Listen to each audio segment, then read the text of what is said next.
Şeyx, bu yaxınlarda bir dənə video izlədik. Əlixan adlı biri var. Danışır ki, bəs mən rayonlara gedirəm, görürəm salam verən var, bir-birinə salam verməyən qardaşlar. Deyir, bu yaxşı deyil də, hamı biri olmalıdır. Amma birliyi necə deyir şeyx? Əqidə, mənhəc, tutduğu yol fərqi yoxdur. Bu nə fikirdir şeyx? Bu doğrudurmu? Əlbəttə doğru deyil də. Biz də deyirik, bir olaq. Biz də deyirik, vəhdətə çağırırıq. Amma nəyin üzərində?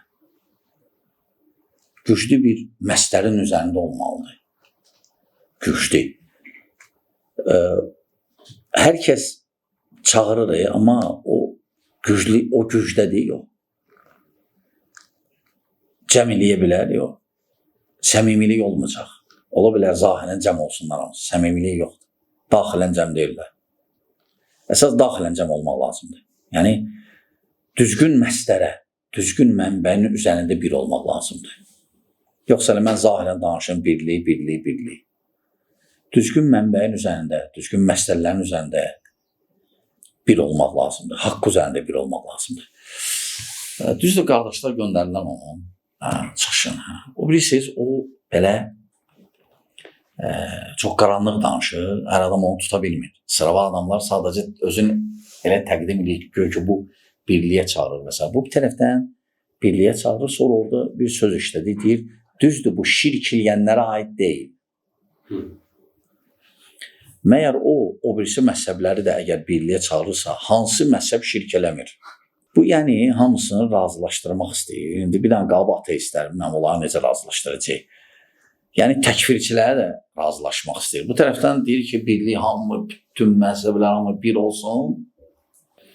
Bu tərəfdən də təkfirçilərə göndərir ki, uşaqlar, mən dedim, ancaq şirk eləyənlərə aid deyil. Onlar da sevimli də deyil, onlar ayınlarda ancaq bizlə, ancaq biz bilik və salam. Oynayır. Yəni, neçə başlı danışır, necə deyirlər. Yəni, onun fikrinə görə, ümumiyyətlə, özü də o elə fikri götürüb ki, Şeyx Abbada nisbət edir bəzi şeyxlərə ki, kim şirk edirsə, müşrikdir. Yəni, onun fikri ilə, əgər ki olsa, bir yandan da görürük ki, gəlir meçidin namaza.